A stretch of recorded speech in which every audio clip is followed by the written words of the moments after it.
চব্বিশের অন্যতম যোদ্ধা মরহুম আবু সাঈদের কবরস্থান কবর জিয়ারত করবেন এবং তার পরিবারের সাথে উনি কথা বলবেন এবং তার পরবর্তীতে উনি রংপুরে ঈদগাহ ময়দানে নির্বাচনী জনসভায় বক্তৃতা দেওয়ার কর্মসূচি রয়েছে।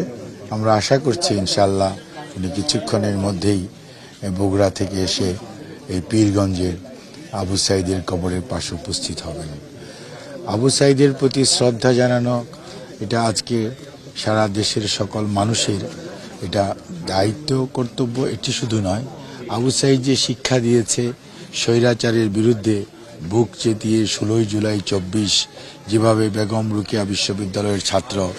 দাঁড়িয়ে এই দেশের লক্ষ লক্ষ মানুষকে উজ্জীবিত করেছে আন্দোলন সংগ্রামে ঝাঁপিয়ে পড়ার জন্য, স্বৈরাচার এবং আইন শৃঙ্খলা রক্ষাকারী বাহিনীর গুলির মুখে দাঁড়িয়ে কিভাবে প্রতিরোধ করতে হয়, প্রতিবাদ করতে হয়, সেই শিক্ষা আবু সাঈদ দিয়েছে। 15.5 বৎসর যাবৎ গণতন্ত্রকামী রাজনৈতিক দলগুলো অব্যাহত সংগ্রাম তার পরিপূর্ণতার লাভ করার জন্য 16 জুলাইয়ের আবু সাঈদের শাহাদতের মাধ্যমে সত্যিকার অর্থে এই আন্দোলন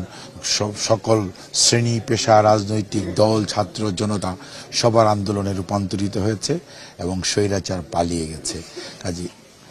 এই অবস্থায় আজকে আবু সাঈদকে আমাদের শ্রদ্ধার সঙ্গে খালি স্মরণ করলেই চলবে না, গণতান্ত্রিক মূল্যবোধ যাতে বাংলাদেশে অব্যাহত থাকে এবং কেউ যাতে ভবিষ্যতে স্বৈরাচারী মনোবৃত্তি এই দেশে প্রতিষ্ঠা করার দুঃসাহস না দেখায়, সেই শিক্ষাই আবু সাঈদের আত্মত্যাগের মাধ্যমে আমাদের যারা আমরা এখন পরবর্তীতে যারা পরেও আসবেন আগামী প্রজন্ম তাদের আবু সাঈদকে